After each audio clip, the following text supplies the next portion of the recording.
चाची, आप जमीन किसको देना चाहते हैं? रीना देवी। रीना देवी? हाँ। ये कौन है रीना देवी? बेटी। बेटी है? वो आपकी बेटी जीवित है? नतनी है। आप ये नतनी हैं? हाँ। आप जमीन किसको देंगे? रीना देवी बेटी है तो बेटी को दीजिएगा, हाँ। पोता को नहीं दीजिएगा? काहे नहीं दीजिएगा? को रखे। यानी कि आप बचपन से यहीं हाँ, रहे? बच्चे से हम यहीं। आपकी शादी वादी यहीं से हुई? हाँ, सब कुछ यही इस बीच में उनका पोता बेटा कोई नहीं कोई आया? नहीं आया। या इसको बेटा जो मरा, हाँ। तब मुँह अग्नि हमको दुल्हा दिया। हाँ। कहा कि हमको देख, हमको सेवा तू की है, हाँ, हाँ। हमको बेटा को अग्नि तू लगाई है, हाँ, हाँ। तो तुमको देंगे हम जमीन। ठीक है, बताइए, जिसने अपने जीवन में पुत्र को जन्म देने के बाद भी कोई सुख नहीं भोगा हो। से कुछ लोगों का ये भी सवाल था कि आखिर जो लोग आज बहू और पोते को ढूंढ करके लाए हैं, जिस वक्त इन वृद्ध महिला का पुत्र मर रहा था या उनको मुखाग्नि देना था जो कि नातन दामाद ने दिया, उस वक्त वही पड़ोसी लोग क्यों नहीं ढूंढ के लाए उस महिला को और उनके पुत्र को? पब्लिक लाइफ नाउ, सत्य, स्वतंत्र, निष्पक्ष। नमस्कार, स्वागत है आप सभी का पब्लिक लाइव नाउ में। मैं हूं चंदन कुमार और अभी जो आप लोग प्रसारण देखने वाले हैं, ये एक बहुत बड़ा सवाल है किसी भी सामाजिक क्षेत्र के लिए। और क्या आप लोगों के यहाँ भी ऐसी घटनाक्रम घटती है और आपके सामाजिक स्तर पे इसका किस प्रकार से निपटारा किया जाता है, इस पे भी आप लोग कमेंट्स अवश्य करेंगे। कहानी कुछ यूं है, एक वृद्ध महिला हैं और उनके जायदाद को लेकर के बहुत बड़ी कहानी चल रही है। उन वृद्ध महिला का क्या कहना है, कुछ ग्रामीणों का क्या कहना है, ये आप लोग आगे देखेंगे। लेकिन सर्वप्रथम हम आप लोगों को पूरी वाकया से परिचित करवा देते हैं और आप लोग ये जानें और फिर पुनः उस वीडियो को देखें कि आखिर घटनाक्रम क्या था, क्या होना चाहिए और पब्लिक लाइव नाउ जो आपको दिखाने जा रही है उस पर आपका मंतव्य क्या है, यानी आपकी सोच क्या है। किसी भी समाज के यानी सामाजिक हित में अच्छाई या बुराई करने के लिए पहले से पंच परमेश्वर की स्थापना की गई थी, लेकिन क्या पंच परमेश्वर हमेशा से मानवता के लिए या फिर लिपापोती करने के लिए कार्य करते हैं? ये बहुत बड़ा सवाल खड़ा होता है किसी भी क्षेत्र में अगर कोई पंचायत के द्वारा कोई निर्णय सुनाया जाता है। कहानी है एक वृद्ध महिला की, जिनके वृद्ध महिला का जब जीवन बसर करने का समय होता है उस वक्त उनके पुत्र व बहू कोई भी उनके साथ नहीं रहते हैं।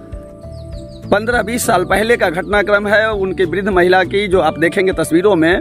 वो अपने जीवन बसर करने के लिए जब उनके पास कोई नहीं रहता है तो वो अपनी पुत्री की पुत्री यानी अपनी नातन को अपने पास रखते हैं, उनका साथ वो देती हैं, उसका लालन पालन करते हैं, उसकी शादी ब्याह सब कुछ वो अपने यहाँ से करते हैं। इस बीच उनके पुत्र बहू कोई भी कभी भी कोई खोज खबर नहीं लेते हैं, जैसा वहाँ के ग्रामीणों ने बताया, जो आप लोग देखेंगे भी वीडियो में। कुछ घटनाक्रम हमने इसमें डाला है। उसके बाद होता क्या है कि उनका पुत्र जो है मरणासन की स्थिति में, जैसा बताया गया है, अब बीमारी से ग्रस्त हो, या बताया गया था कुछ लोगों द्वारा, स्थानीय लोगों द्वारा, कि उनको बहुत बुरी तरीके से घायल करके भेज दिया गया। अब कहाँ से भेजा गया? वो जहाँ रहते थे। फिर उनकी माताजी ने अपने नातन के पति यानी नातन दामाद को बुलाया और बोला कि जब आप मेरी देखभाल करते ही हैं तो कृपया इसका भी इलाज कर दिया जाए। ये घटनाक्रम 2008-9 का बताया गया। उन्होंने वो सब कुछ किया जो उनको एक करना चाहिए था और उसके बाद वो वृद्ध महिला जो थी उनको कुछ एक जमीन लिख दी। घटनाक्रम में ट्विस्ट तब आया है जब विगत दिनों यानी कि जब मैं प्रसारण के मुझे बुलाया गया था उससे कुछ एक दिन पहले यानी 5-7 दिन पहले अचानक से उनके जो वृद्ध महिला हैं उनके बहू और पोते को समाज के कुछ लोग प्रकट कर देते हैं। और इतना ही नहीं होता है, जो नातन दामाद है उनको प्रेशराइज किया जाता है कि आप इसमें जो जगह जमीन आपको दिया गया है उसमें से आप उसका बंटवारा कीजिए। अब सवाल खड़ा होता है कि वहाँ सामाजिक स्तर, हम आपको जगह का नाम भी बता देंगे, पहले जान लीजिए कि आखिर ये घटनाक्रम क्या था। अब सामाजिक स्तर 2 भागों में विभक्त हो गया। एक भाग जिनकी संख्या कम लोगों की थी, उनका कहना था, हालांकि उसमें जनप्रतिनिधि लोग शामिल है, उनका कहना था कि बहू और पोते का अधिकार है उसको दिया जाए। लेकिन दूसरा पहलू जो मानवता के नाते ये सवाल कर रहा है कि आखिर इतने सालों तक 2-3 दशक तक उन वृद्ध महिला के साथ जो भी घटनाक्रम हुई, यानी एक गिलास पानी तक देने के लिए उनको तरसना पड़ा, उस वक्त ये लोग कहाँ थे? और आज जब जायदाद में हिस्सेदारी लेने की बात आई है तो यही सामाजिक स्तर के चंद लोग, जिनमें जनप्रतिनिधि लोग भी शामिल बताए जा रहे हैं, वो लोग क्यों बाजबरन ऐसा कृत्य करने को मजबूर है? वृद्ध महिला का क्या कहना है, ये हमने उनसे बातचीत जो किया, उनके लिए उनका जो एक पड़ोसी थे उन्होंने बताया कि उनकी मानसिक स्थिति अब ठीक नहीं है, वो वृद्ध हो चुके हैं, जिन्होंने अपने जीवन में बहू का पोते का किसी का सुख नहीं भोगा। बहुत सारे लोगों का, महिला शक्तियों का कहना था कि हमने तो आज तक देखा ही नहीं कि उसकी बहू कौन है, हम तो पहचानते नहीं, ना राशन कार्ड में नाम है ना वोटर लिस्ट में नाम है, किसको उठा के लोग ले आया है और उसको हिस्सेदारी दिलवा रहा है। इसमें इन लोगों का क्या मतलब फ़ायदा है? तो बात जब आई तो पता चला कि जो उनका नातन जो यहाँ रहती हैं, जिनको उन्होंने जायदाद दिया, उनकी बहू के साथ विगत दिनों कोई कारनामा किया गया था जिसको पंचायत के द्वारा निपटाया भी गया। और पंचायत के द्वारा जब निपटाया गया तो उसी खुन्नस में, जैसा कि कुछ लोग बता रहे थे, उनके बहू को और पोते को बुला के लाया गया। तो सामाजिक स्तर से कुछ लोगों का ये भी सवाल था कि आखिर जो लोग आज बहू और पोते को ढूंढ करके लाए हैं, जिस वक्त इन वृद्ध महिला का पुत्र मर रहा था या उनको मुखाग्नि देना था जो कि नातन दामाद ने दिया, उस वक्त वही पड़ोसी लोग क्यों नहीं ढूंढ के लाए उस महिला को और उनके पुत्र को? और इतने दिनों तक क्यों नहीं उनको ढूंढ के लाए कि चलो तुम्हारी दादी का, तुम्हारी सासू माँ का तबीयत खराब है, उनको कोई खाना पानी देने वाला नहीं है। यानी देखिए, सबसे बड़ी बात होती है जो संपत्ति का लालच वो अच्छे अच्छे लोगों को अंधा बना देता है और इसमें मजा लूटते हैं सामाजिक स्तर के चंद लोग। और पता नहीं उनको क्या मिलता है ऐसे चीज़ों को जो किसी को उलझा देते हैं, किसी की हंसती खेलती जिंदगी में एक कहर ढा देते हैं। मैं ये नहीं कहता हूँ कि अधिकार सिर्फ क्या संपत्तियों के लिए होता है, आप लोग भी लिखेंगे, या जो माता पिता जन्म देते हैं उनकी सेवा के लिए भी होता है। आखिर उन वृद्ध महिला के साथ जो हुआ क्या ठीक है?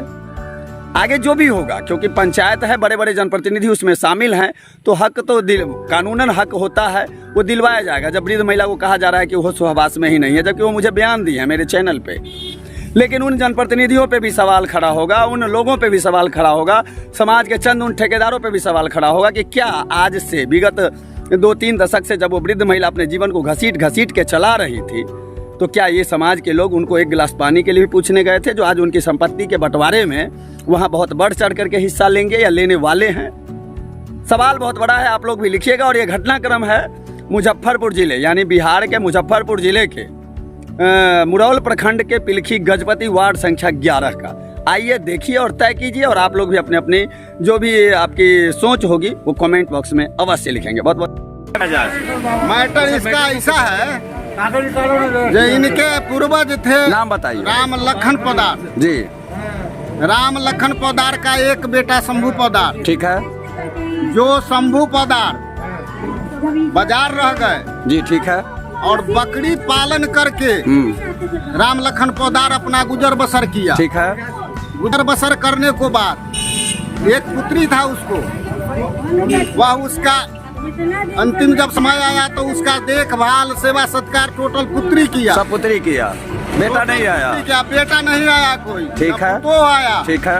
और इस समय जमीन वो अपने हाथ से बूढ़ी लिखे, किसको? अपना बेटी को, अच्छा, नतनी को लिख दिए। अच्छा, ठीक। इस समय यह मजमा फंस रहा है, तो अब कोई बुला के उसको पोता के लाया। अच्छा। और पोता जो है से अब उसको अधिकार जमा रहा है। पोदार जी की पत्नी अभी जीवित हैं? जीवित है। आप ही हैं? नहीं ये नहीं है अभी, इसको कहा। अच्छा, ये तो पुतो है। बूढ़ी अच्छा। उसको बूढ़े का राम लखन पोदार का बूढ़ी अभी जिंदा है, अभी जिंदा है। हाँ जिंदा। और वो नतनी को दे दिए, नतनी को दे दी, यानी अब पोता चाह रहा है कि हमारा भी उसमें हमारा हिस्सेदारी हो। चाहिए। तो क्या लफड़ा फंस रहा है? गलत मजमा जमा रहा है। 1 मिनट, अपना परिचय आप दे दें, नाम और आप क्या? मेरा नाम राम सिंगार पासवान, मैं पूर्व पिलखी का सरपंच पति। चलिए, बहुत बहुत धन्यवाद। आप जो समाज कहेगा, अगर जिसका अधिकार होगा तो मिलेगा, नहीं होगा तो जाएगा मुजफ्फरपुर। अच्छा, वो होशो हवास में है जो वृद्ध महिला है, बोल रहे हैं। आज के उनसे पूछिए कि क्या। आप लोग नहीं जाइएगा, एक आदमी कोई जाएगा मेरे साथ, दबाव कोई नहीं डालिए उन्हें। आ सकते हैं? आप उनकी पुत्री हैं? हाँ, नतनी है। बेटी है। चाची, आप जमीन किसको देना चाहते हैं? रीना देवी के। रीना देवी? हाँ। ये कौन है रीना देवी? बेटी है। वो आपकी बेटी जीवित है? नतनी है। आप ये नतनी हैं? हाँ, आप जमीन किसको देंगे? रीना देवी बेटी है तो बेटी को दीजिएगा, हाँ। पोता को नहीं दीजिएगा? काहे नहीं दीजिएगा? हमको करे सेवा नहीं किया, हाँ, तो इसीलिए आप जमीन लिख दिए बेटी नातनी को। हाँ। तो उसमें तो थोड़ा गड़बड़ हो गया, तो फिर क्या कीजिएगा? अब क्या दिक्कत आ रही है? अभी क्या दिक्कत आया है जो मीडिया को बुलाया गया? आपके साथ कुछ गलत हो रहा है? नहीं। सेवा आपकी कौन कर रही है? बेटी। अच्छा, आप नतनी को बेटी मानते हैं? अच्छा, तो आपने इनको जो जमीन लिखा वो उसमें नंबर कुछ गलत कहा जा रहा है, हो गया है, तो लोग कह रहे हैं कि आपको पोता को भी देना है। पोता को दीजिएगा?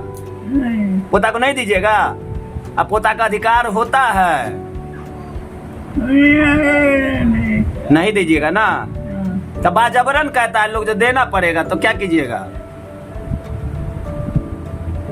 कुछ नहीं। चलिए, क्या नाम हुआ इनका?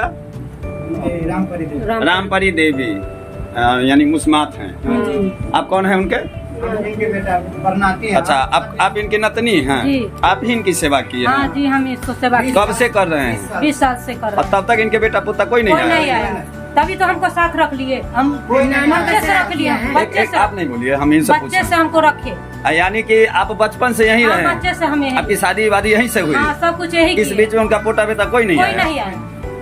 उसको पापा जो मर गया, इसको हाँ। बेटा जो मरा, हाँ। तब मुँह अग्नि हमको दुल्हा दिया। हाँ। अग्नि होता है ना, जी जी। हमारा दुल्हा दिया। अच्छा उसको बेटा नहीं, कन्या कोई नहीं आया। अच्छा। बुलाया जो नहीं आया। बस नानी कहा कि हमको देख, हमको सेवा तू की है, हाँ, हाँ। हमको बेटा को अग्नि तू लगाई है, हाँ, हाँ। तो तुमको देंगे हम जमीन। ठीक तब है। हमको दे दिया, तभी नंबर गलत हो गया। माने चक नंबर जो है वो गलत है। गलत। नहीं तो जी, इनका एक वालिया बयान है कि ये देना ही नहीं चाहती है। सुप्रीम कोर्ट का ऑर्डर है, जिसको देना चाहे तो उसमें कोई नहीं रोक सकता। वही हम इसको सेवा किए, आप ही भी सेवा कर रहे भी हैं, सेवा कर रहे हैं, गो मूछ से लेकर सब हर कुछ चीज। कर रहे हैं। हम अब अभी क्या लफड़ा हुआ? अभी क्या चल रहा है यहाँ पे? जो आप लोग अभी जो मीडिया बुलाया गया है, किस कारण से बुलाया गया? अभी क्या हुआ है यहाँ पे? जो यहाँ हुआ है कि एक एक के बोलिए। हाँ, इनको बोलने दीजिए। हाँ, यहाँ हुआ है कि ये सब आए हैं, तो ये सब कह रहे हैं कि हम हमारा जमीन है। कौन सब आए हैं? माने इनके बेटा पोता ही पुतो ही सब? बेटा का तो वो बेटा नहीं है? नहीं, पापा हमारा वो अग्निदान किए। इनके बेटा है नहीं? नहीं। अच्छा हाँ, मर गया। अच्छा। हमारे पापा हाँ। अग्निदान किया। पोता और पुतोह जो है वो आए हैं, कहें कि हमारा जमीन हाँ। चाहिए। हाँ। अच्छा, फिर क्या हुआ अभी? तो मुखिया जी निर्णय ले लिए हाँ। कि अगर 20 साल आप किए हैं, हाँ उसका भी हक बनता है। पोता पोती आया है, हाँ नहीं लिखा है, एगो नंबर गलत था। हाँ। लिखाया हुआ था पूरा, लेकिन एगो नंबर गलत था, इसीलिए हाँ। थोड़ा हम भी मिस्टेक में आ गए। 1 मिनट। हाँ मिस्टेक में आ गया। हाँ। तो मुखिया जी, लेकिन ये आपकी परनानी हुई। हाँ। ये तो कह रहे हैं कि हम देंगे ही नहीं। हम ही दोनों सेवा किए हैं। वो नहीं तो- समझे, हम दूसरा बात कह रहे हैं। मुखिया जी बोले हैं कि दिवाएंगे, हाँ। लेकिन ये कह रहे हैं कि हम नहीं देंगे। तो इनसे बाजबरन कोई नहीं कर सकता। मुखिया जी निर्णय ले लिए। चाची जी, आपको कोई दबाव भी दे रहा है? बाजबरन हाँ, कौन कह रहा है? मेरा कौन सा? बेटा है। पोता कहिया कि हमरा दे दे? माने पोता के देवे लेल कहिया, नतनी के ना देवे लेल कहिया? अहाँ के मोने नतनी के दिया? नतनी सेवा काला के लेल नतनिए के देवे? चलो ठीक है। तो अभी ये बात हुई है कि उनके बेटा पुतो और पोता आए हैं, उनको इसमें हिस्सेदारी चाहिए, और ये कह रहे हैं कि हम नहीं देंगे। मुखिया जी बोले कि उसका हक है तो दिलवाएंगे, और आप लोग क्या कह रहे हैं फिर? तो हम सोचे कि ठीक है, आ गया है तो इसमें भी निदान निकलना चाहिए। हाँ हाँ बिल्कुल। बोले कि यहाँ का समाज क्या कह रहा है? समाज तो कह रहा है कि नहीं देना। अच्छा, तो लेकिन- मुखिया जी कैसे कह दिए कि देना? देखिए, इनके दबाव दे रहा है। अच्छा। इनके शकल पे चाहे कुछ हो, हाँ हाँ पोता है। हम नहीं जानते, हाँ। लेकिन मुखिया जी हमको निर्णय दिए अच्छा। कि जब 20 साल पर आया है, हाँ 20 साल पे आया? 20 साल हो अच्छा गए। अच्छा, ठीक है। तो आया है तो ठीक है, लेकिन पीछे से उसको 7 फुट दिया जाएगा। हाँ आपको 8 फुट आगे से दिया जाएगा। ठीक है। 2 फीट आपको रास्ता दिया जाएगा। वो ये 15 धुर जमीन है। 15 2 फीट दिया जाएगा रास्ता। हाँ तो इन लोग भी मान गए। हाँ मान गए कि हाँ ठीक है। ठीक है। और ये सब सोच रहे थे कि जब नानी मर जाएगा तो हमारा तो होगा नहीं, हाँ सब होगा दादी पोता उता का। हाँ यही सब वो इंतजार कर रहे थे कि ये कब मरे। अच्छा। हम सोचे कि अगर ये मर जाएंगे तो हमारा भी हाथ चला जाएगा। हाँ बिल्कुल चला जाएगा। हाँ। इसीलिए हमको वो निर्णय दिए कि ठीक है, तुम जाओ, तुम अपना हिस्सा। अभी यहाँ पे क्या घटना घटित हुई थी? वही बता रहे हैं। हाँ हाँ। वो बोले कि तुम जाओ, तुम अपना हिस्सा जो बांट लिखना दिए है। हैं, वो अपना लिखवा लो, और वो नहीं भी लिखवाता है तो उसका हो जाए, ठीक है। उसका हो जाए। तो हम वही करने जा रहे थे, तो ये सब है सो मतलब दबंगगिरी करने लग गया हाँ कि नहीं जाने देंगे, किसका बाप का दिन है, ये है वो है, सब कुछ करने लग गया। अच्छा कह रहा है कि तुमको 7 पुस्तक हम तुमको वो रहने नहीं देंगे, घर अच्छा। से निकाल देंगे। अच्छा ये सब होने लगा। अच्छा फिर हम गांव समाज में गए अभी, हाँ हाँ